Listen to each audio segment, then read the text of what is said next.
د انجاما پروسیا هلبجارتنا اندامن انجمنا گلیا سوریه لپارێزgeha Hesekê û bajarê Kobanê de hejmara endamên Kurd ji 140 parlamenteran bûye 8.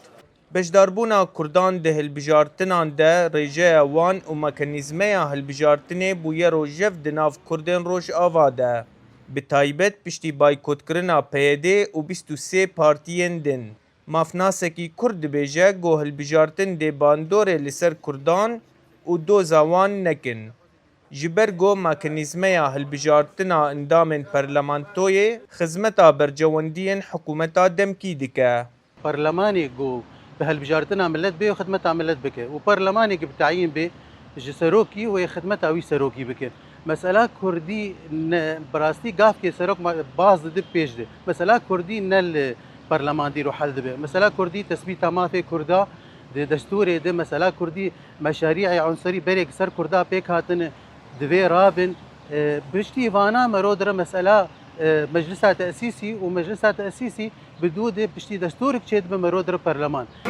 Rêjeya kêm ya Kurdan di parlamentoya Sûriyê de bûye cihê dilgiraniyê li cem Kurdên Rojava. Rojnamavanek dibîne got tevî hebûna Kurdan di parlamentoyê de giring e, lê ji ber hejmara wan kêm e wê xwedî bandor û helwestek qels bin. Ev hilbijartin bandora wanî erênî li ser doza Kurd heye ku nûnerê Kurda dikarin daxwazên vî milletî bidin pêş di riya parleman her wiha çêkirina yasayan di hindirê vî parlemanî. Lê dwarê xwe yî neyînî de ew ku rêjeya Kurda û hebûna wan lawaz û hindik di hindirê parleman de ji bo wilo wê bandora wê neyînî hebe li ser asta destxistina mafên Kurda her wiha di proseya danîna destûrek mayînde ji bo vî welatî. Li parêzgeha Hesekê ji 10 kursiyên perlemanî 4 Kurd hatin hilbijartin. Li Kobaniyê ji 2 kursiyên perlemanî 1 Kurd hat hilbijartin û li Efrînê jî berê 3 Kurd hatibûn hilbijartin. Parlamenterê nû hilbijartiyê Kurd Ridwan Sîdo got nûnertiya bajarê Qamişlo dike, dibîne got bejdarbûna Kurdan di parlamentoyê de gaveke giring e ber bi destxistina mafên Kurdan di Sûriyê de. Kewek nûnerê Kurda em di berleman de bin wê bandorek me hebe em ê doza xwe em ê pêşkêş bikin, em ê gotûbêj bikin, bandorek wê hebe fepêwîst e di vê qonaxa veguhêz de em bejdar bin, di hemû devera de em karibin bervaniyê li ber gelê xwenê Kurd û mafê Kurda bikin.